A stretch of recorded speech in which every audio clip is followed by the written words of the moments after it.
नमस्कार, मैं डॉक्टर ऋचा अंगीरा, सहायक आचार्य राजनीति विज्ञान, श्री प्रताप सिंह बारठ, राजकीय महाविद्यालय शाहपुरा। असहयोग आंदोलन पर अपने पहले वीडियो में हमने बात की कि कैसे महात्मा गांधी भारतीय राजनीति में ब्रिटिश शासन के सहयोगी के रूप में आए, परंतु इस बीच कुछ ऐसी घटनाएं घटित हुई कि महात्मा गांधी सहयोगी से असहयोगी हो गए और उनके द्वारा असहयोग आंदोलन प्रारंभ किया गया। इस आंदोलन में कई निषेधात्मक और कई रचनात्मक कार्यक्रम भी सम्मिलित थे। आंदोलन अपने चरम पर था, पर इसी बीच चौरी चौरा कांड होता है और गांधी जी के द्वारा आंदोलन स्थगित करने की घोषणा कर दी जाती है। आज के इस वीडियो में हम बात करेंगे कि गांधी जी द्वारा प्रारंभ किए गए असहयोग आंदोलन की क्या क्या दुर्बलताएं थीं और भारतीय राष्ट्रीय आंदोलन के इतिहास में इस आंदोलन का महत्व क्या था। आंदोलन की संभवतः सबसे बड़ी दुर्बलता राजनीति में धर्म का प्रवेश था, जिसके दूरगामी परिणाम बहुत ही घातक सिद्ध हुए। आलोचकों का मानना है कि खिलाफत का प्रश्न, जो कि एक धार्मिक प्रश्न था, उसे राष्ट्रीय आंदोलन के राजनीतिक मसले के साथ मिलाना बहुत ही दुर्भाग्यपूर्ण था। गांधी जी ने हिंदू मुस्लिम एकता के लिए हालांकि ऐसा किया था, लेकिन इसने भारतीय राजनीति में धार्मिक कट्टरता को प्रवेश प्रदान किया और इसका दूरगामी प्रभाव हिंदू मुस्लिम तनाव के रूप में प्रकट हुआ। आलोचकों का मानना है कि आंदोलन का अचानक इसे स्थगन कर देना का जो फैसला गांधी जी ने लिया, उसका मनोवैज्ञानिक प्रभाव जनता पर अच्छा नहीं पड़ा।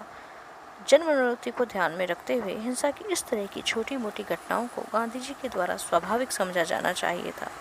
इसके अतिरिक्त ये भी माना गया कि ये घटनाएं शासन द्वारा किए गए दमनात्मक कार्यों की प्रतिक्रिया के रूप में प्रकट हुई थी और इस रूप में इन घटनाओं का उत्तरदायित्व शासन पर डालना चाहिए था।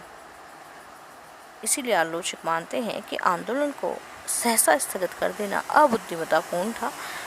अगर साधारण अनुमान के आधार पर कहा जाए तो ये माना जाता है कि यह आंदोलन यदि कुछ समय तक और चलता तो सरकार के लिए सुधारों की नवीन और सारपूर्ण योजना करना आवश्यक हो जाता। असहयोग आंदोलन में ये सभी दुर्बलताएं होते हुए भी यह आंदोलन भारतीय राष्ट्रीय स्वतंत्रता की दिशा में एक महत्वपूर्ण कदम था। इसने राष्ट्रीय आंदोलन को जन आंदोलन का रूप प्रदान कर दिया था। इससे जनता में अपूर्व त्याग और साहस की भावना का संचार किया। असहयोग आंदोलन पहला जन आंदोलन था और इसने भारतीय जनता को अपने पैरों पर खड़ा होना सिखाया। महात्मा जी और कांग्रेस की ये एक आश्चर्यजनक सफलता थी। अब तक जहां देशभक्ति या राष्ट्रीयता कुछ गिने चुने व्यक्तियों की विरासत समझी जाती थी, महात्मा गांधी और असहयोग आंदोलन के प्रभाव से ये सर्वसाधारण की संपत्ति बन गई। असहयोग आंदोलन के द्वारा साधारण जनता में निर्भीकता की भावना पैदा हुई। पहले जहां जनता सरकार का विरोध करने में बहुत अधिक घबराती थी, उन्हें जेलों से डर लगता था, इस आंदोलन का परिणाम यह निकला कि जनता निर्भीक हो गई और सरकार के विरुद्ध विद्रोह करने से नहीं डरने लगी।